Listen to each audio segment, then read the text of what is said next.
Hello, everybody, and welcome to Sake Revolution. This is America's first sake podcast, and I'm your host, John Puma from the Sake Notes. Also, I am the administrator over at the Internet Sake Discord, so do come and visit us sometime, have some sake, learn about sake, learn about how to make sake. And I'm your host, Timothy Sullivan. I'm a sake samurai, sake educator, as well as the founder of the Urban Sake website. And every week, John and I will be here tasting and also chatting about all things sake and doing our best to make it fun and easy to understand. Ah, lovely. So, Tim, tell me, have you been to any, sake events recently? I saw you at one recently. Yes. It's nice to have events again. Now, I know that I think we talked about this a little bit last year when we both visited sake day events. Yes. In various parts of the country, and I would say there hasn't been a ton since then. Not public ones, right? Yep. I think there's still a little bit of hesitation to do in-person events, but this year is kind of noteworthy because the big kahuna of annual sake events came back after a 2-year absence. This event finally came back. Yes. Now, before I go any further here, did you do that on purpose? No. So the reason I say that is because the event that Tim is talking about is the Joy of Sake. And the Joy of Sake starts off every year as a Hawaiian event. So we were mentioning it being the big kahuna. I immediately thought that you were going there. I think subconsciously I went there. Yeah, so the big kahuna, that's the one. Yeah. Now it is a huge event, and one of the most I would say it's like one of the most fun events that we get here in New York. Certainly the most fun event that is open to the public, I think. It's one of the largest events too. It has hundreds and hundreds of people there drinking sake, which is fantastic. That's just what we want to see. Yeah. For our friends at home who may not be familiar with the Joy of Sake, and guys, you really get familiar with the Joy of Sake. It's kind of great. Can you give us a quick rundown of what is this event? Yeah, so the Joy of Sake started in 2001, as you mentioned, in Hawaii. And it's actually based off of a sake competition, the U.S. National Sake Appraisal. And Japanese and non-Japanese breweries can send their sakes to this competition. They get evaluated by a team of judges, and they get awarded medals, gold, silver medals, and then they have a lot of leftover sake after the competition. So they have in the past had tasting events in different cities. Honolulu, of course, has been a staple, and New York has been around for many years. I think they've also done it in San Francisco on some years in the past. Yeah. Really? Wow, I never heard about that one. And you, as a consumer, you can buy a ticket, you can go and walk around, and it's like a self-service style. There's a little pipette and a little cup in front of each bottle. You can serve yourself a taste, a sip from wherever you like, and just walk around and try different sakes. And the signage on the sakes lets you know which ones won a gold medal, which ones won a silver medal, and which ones are not imported into the U.S. So it's a great way to taste sakes that if you can't get to Japan, you can at least taste some of the sakes. And it's a rare and very exciting opportunity. So that's a quick rundown on what the Joy of Sake is. Yeah. And it is a great time. I think, as you point out, there are a lot of sakes that get entered into this competition, which means there are a lot of sakes on the floor. Yes, and I have a question for you, Puma. Oh, what's that? Do you remember your first Joy of Sake, what year it was, and how you heard about it? What was your experience with this event? I was still very new to sake, and the lady I was seeing at the time, it got on her radar somehow. and she mentioned it to me. I was like, oh, there's this event going on at Webster Hall, because that was the venue for this back in, I think it was 2008 when I was there the first time. And so, yeah, I went to Webster Hall, the infamous almost Webster Hall downtown in Manhattan. And it was just this massive event, just sake everywhere. It was kind of crazy, a lot of fun. Webster Hall definitely has a vibe. Yes. But it was a great time, and it was the first time I got exposed to a lot of sake. Yeah, I think I went for the first time. I remember it was in the Puck building here in New York, in Soho, and I think I went in 2006 for the first time. Oh, okay. Yeah, and it was on multiple floors in the Puck building, so it was really interesting to walk around. And I remember that was the first time I met John Gauntner, who I went on to take his sake classes. But I went up to him and I said, "Oh, I read your book. It's so nice to meet you." He was super nice. And that was the very first time I think I ever talked to him in person. Yeah. Very cool. I don't think I met anybody at the Joy of Sake. I was just overwhelmed with the volume of sake. And also, what we haven't talked about yet is that in addition to the sakes that are being, the sakes that were submitted to the appraisal being on display there's also a lot of tables, a lot of booths that local importers, distributors, sometimes just sake brands themselves and restaurants will rent out on the sides, and they'll be pouring sake or serving food there as well. And that was also something that really blew me away at my first Joy of Sake, was seeing like all of these like promotional booths. 15 or 16 restaurants are represented. They have booths all around the perimeter of the room, and they're serving an appetizer of different styles all around. And they're amazing, really high quality restaurants that take part in this. So you can try some sakes, walk around, and then you can get in line and get some food. And the distributor tables you mentioned as well, those are great. Those are additional sakes that they're pouring. So it's a good time all around for sure.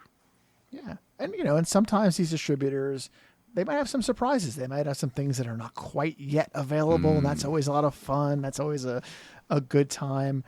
And I do know that a lot of people who are drawn to the Joy of Sake, they go there to check out the restaurant's food. Like they go there for that food. And then while they're there, they get the sake. Those are the people who are a little less into sake will come when they hear about these restaurants being in one place. And then while they're there, they'll experiment a little bit with sake and get really hooked with it. And I think that's a lot of fun as well. Yeah. I too, much like you, do not spend a lot. The food lines get really, really long because people are very excited about the food in a lot of cases. And, I can eat beforehand. And those restaurants are going to be there tomorrow. And so you stuff a ham sandwich in your pocket and focus on this, focus on the sake. Oh no, Tim, last time when we went to Joy of Sake, Michelle and I met up at an Italian restaurant. We had a big bowl of pasta each to get a good base going. We just want to make sure that we're in a good place with regard to food. Didn't want to get hungry. Drank a lot of water. It was very, we were prepared. Yeah, that's awesome. So this event, the Joy of Sake, did just happen August 4th, 2022. And for those of you that were not in or nearby New York City, we're so sorry you couldn't be there. And if you missed it, we're doing this event review recap to get everyone prepared for next year, which will be probably around the same time, sometime in the summer in Honolulu and New York. And I read on their website that they had 576 different sakes from over 215 Japanese and non-Japanese breweries combined. Yeah. So that is a huge amount of sake. It's literally overwhelming, isn't it, John? It is. And, if you're going to go to an event like this, you have to kind of temper your expectations. You are not going to drink 500 and any number of sake at all. But, you are going to You're going to taste a whole bunch of stuff and you're going to have a great time. John, if you walk into the joy of sake, it is super overwhelming. How is we mentioned that the food is all around the outskirts of the room and then there's different tables, but how is it set up? How is it organized? So if I'm a newbie coming in, what should my strategy be to approach these 576 kinds of sake? Great care. No, well, you have to pace yourself, first of all. You do have to pace yourself. Yeah, Tim, as you mentioned, the vendor tables and the restaurant tables are all on the perimeter, and the tables in the center, the tables all around the middle area of the venue are grouped by the category that they are in for the competition. Yes, that's right. So, so there's a table for Junmai, which includes like Junmai and Honjozo. Ginjo, which includes Junmai, Ginjo, and Ginjo. Daiginjo A and Daiginjo B. Now, Daiginjo B is a polishing ratio of 50% or less, and Daiginjo A is a polishing ratio of 40% or less. So sake doesn't separate between Daiginjo A and Daiginjo B, but the North American Sake Appraisal does, to try and like kind of get those super premium sakes and then the super, super premium sakes separated, so they're not competing against one another. That's right. Yeah, so those are the broad categories that they use. So depending on what your interest is, some people really go for the ultra, ultra premium, and some people want to have like a hearty Junmai. So depending on where your interest lies, where in the evening you are, you can focus on the tables. So you can walk around and look at all the labels, look at the bottles, see something that catches your eye.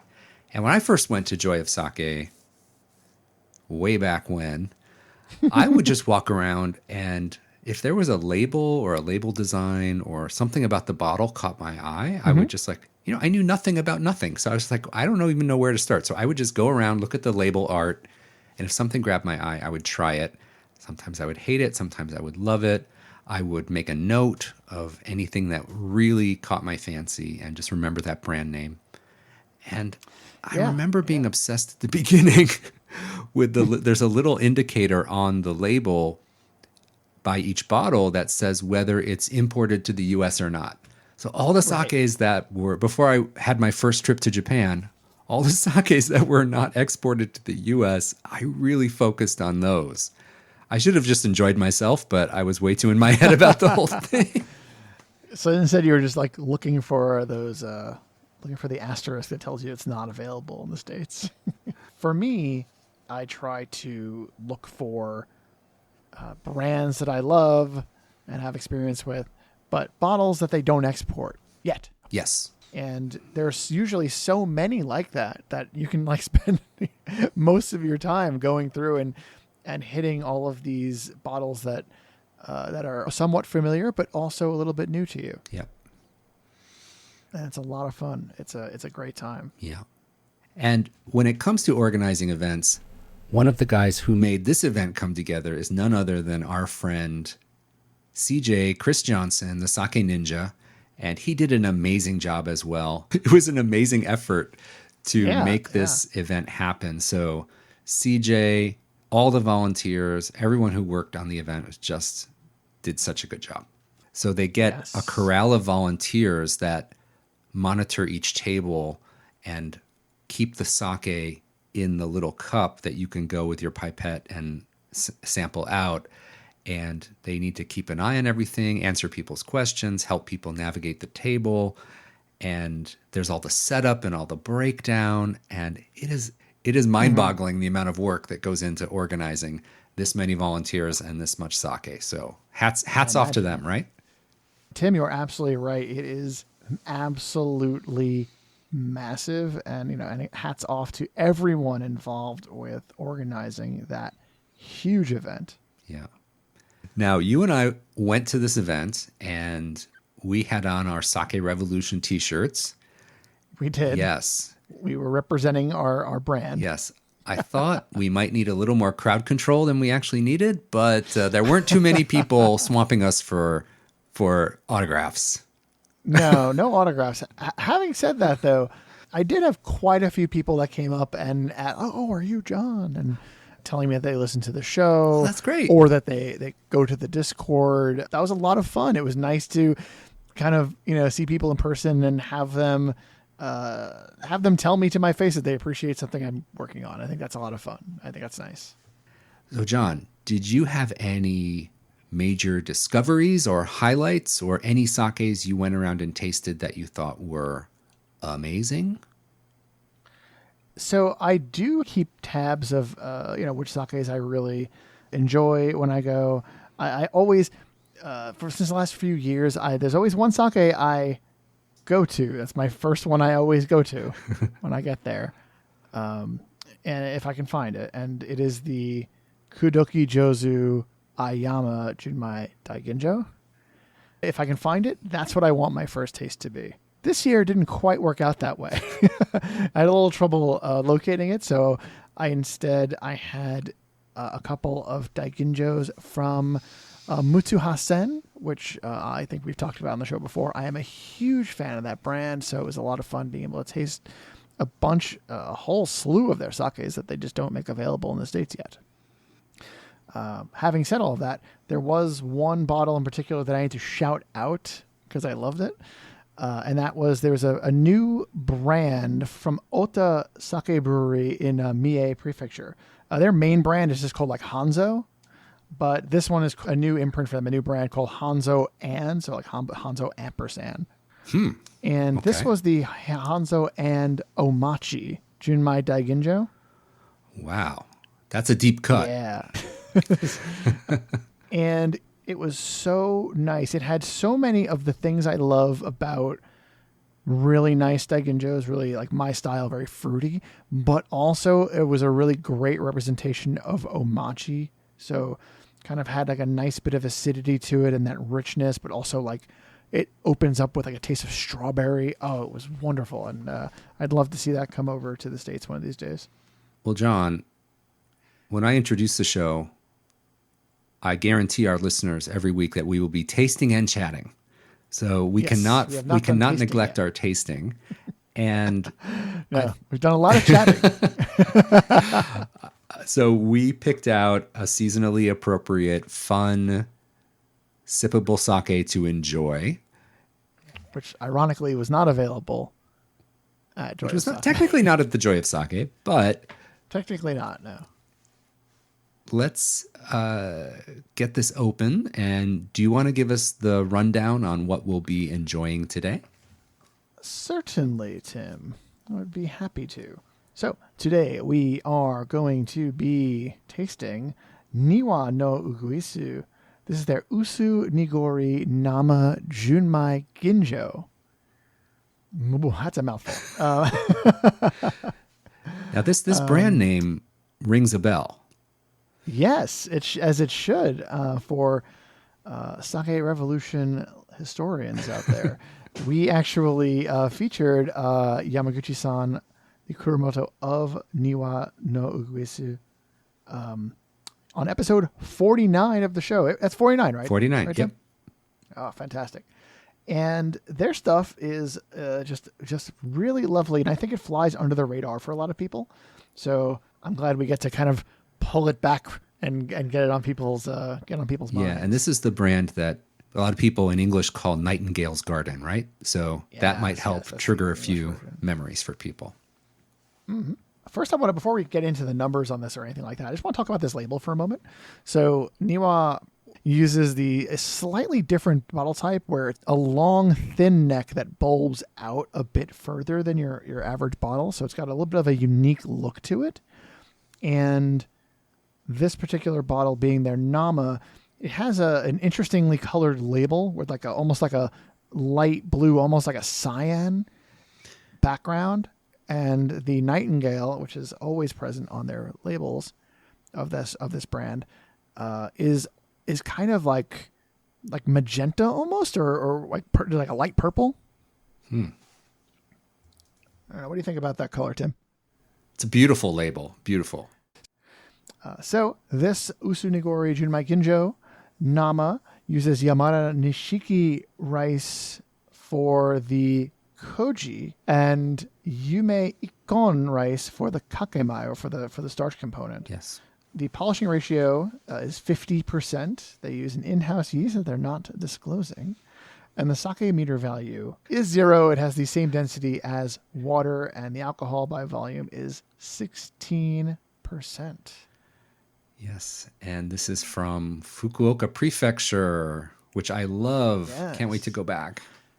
Yeah. Fukuoka is a nice place. It's a really fun place to visit.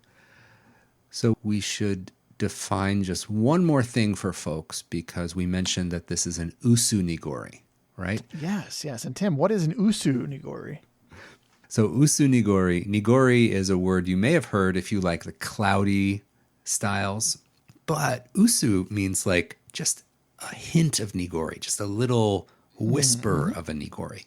So this is not going to have any discernible chunks in there. It's going to have a little haze, a light haze, which I really love. You're not going to get much of that texture on your palate, but usu-nigori just adds a little dimension to the texture. So I really love them. So that's important to know. And again, this is a Nama unpasteurized, and that I'm super excited to see what that's going to be like. Yeah. All right, should we get it in the glass? Let's get it in the glass. Everybody at home, when you are going to be pouring your nigori or your usu-nigori, it's very important that you gently tilt your bottle first so that the rice cinnamon can blend in with the rest of the sake. You don't want it all piled at the bottom. I mean, unless you do. In that case, you do you. I'm not going to, Woo.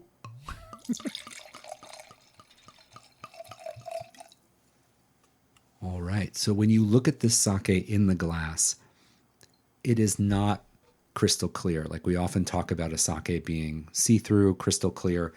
This has just that haze. Again, it is just a whisper of opacity to it. Mm-hmm.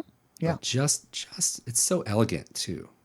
If you swirl it in the glass, you don't see particulate clinging to the side of the glass.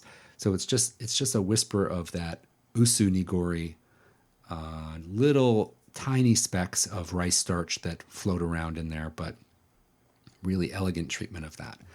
Mm-hmm. Yeah, and I can definitely see those little specks, but they're specks, They are like you said. specks, It's not chunks. All right, let's give it a smell. That's lovely. Isn't it? Yeah. All right. Wow, what a lovely aroma. For me, this reads a little bit floral. If you think about the aroma of lilies or white flower. Mm-hmm. Yeah, definitely more floral than fruity on Isn't the that nose. interesting? It's really unique. We talk about fruit so much, I feel like we could open a fruit stand on the corner. But yeah, we get a little fruit obsessed here. But yeah, no, this is nice. It's a different take, and I like that a lot. yeah. Now, Nama's unpasteurized sakes are often known for being bold and shouty and super pronounced aromatically. This feels a little more restrained for an unpasteurized sake, don't you think? I would say specifically for an unpasteurized sake, it's very restrained. Yeah. All right. Let's go ahead and give it a taste. There's the fruit. Yes. I found it, Tim. Very nice. Very nice. Strong notes of honeydew melon. We found our fruit salad. It's there's a bit of sharpness there too. Yeah, there's a little bit of a bite at the end. Might be like acidity that's like that's bubbling up to the surface on the end, on the finish there. But it's nice. It is. I kind of like that it does that because it is. I think we've talked about that before. Kind of sets you up for your next sip in a way. It is interesting because this is a 16% alcohol, and it is a Nama. And normally, when you have that Nama, the alcohol percentage might be a little bit higher, 17 or 18%, and you get this kaboom, this punchy body. And this has a hint of that punchy body, but the alcohol's a little bit lower. So I think that's what we're picking up on, that there's that zing, that zip, and that pointedness there that you get in some namas. This is a younger sake. It hasn't been aged and it hasn't been rounded out. So you get that, that punch. And that has always been the trade-off for unpasteurized sakes. They're zippy, they're zingy, they're fresh, they're young, but there can sometimes be a little bit of a brash component. You know what I mean? Like a little bit of a Definitely. Zip. And I feel like I'm getting that here. Yeah. I also feel like I'm getting a good compromise between those concepts. Like the zip is there and it is bright and it has some energy to it, but it also comes across being a little bit restrained still. It's not loud for a nama. It's loud, it's loud for pasteurized sake. And so I feel like it is a little bit restrained for a nama. If you make that very specific caveat that it is, only for a nama is this reserved. It's really enjoyable sake. This is a wonderful, wonderful nama for those hot summer days, which we still have a couple of. We're still in August. We've got some hot days to come. Okay. Well, this was a fun tasting and a great recollection of our time at Joy of Sake. Absolutely. For any listeners who want to get in on the Joy of Sake action for next year, my advice would be to go to the Joy of Sake website, joyofsake.com, and enter your email address. You can also follow them on Instagram and Twitter and Facebook and get on their radar on any of your socials. And then they will add you to their newsletter list and send you an email when the next Joy of Sake rolls around, either in Hawaii if you're out there or here in New York if you can get out here. It is an amazing event, really worth your time. And John and I will be there at the New York one next year for sure. Oh, we're not going to go to the Hawaii one?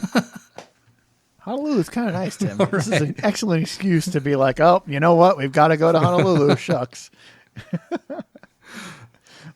Tikis and sake. It's going to be great. No.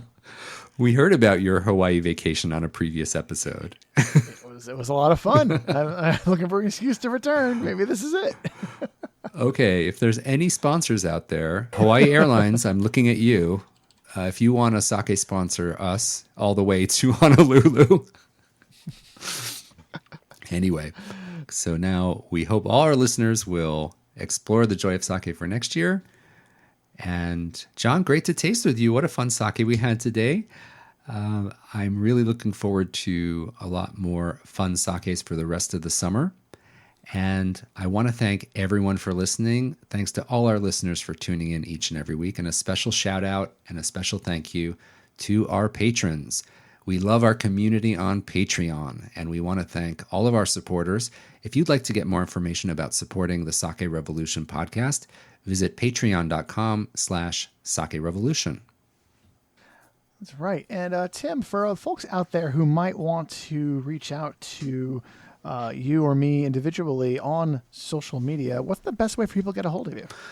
I'm at everything at Urban Sake. You can reach me there on Instagram, Twitter, Facebook, and yeah, give me a shout out, and I'd love to hear from you. How about you? For me, either John Puma NYC. Very, very creative. It was a rough day in the handle choosing trenches, and you can never move. Yeah, exactly. But also the Sake Notes is a good way to get a hold of me. So yes, until next time, please grab your favorite tasting vessel. Remember to keep drinking sake and Kanpai.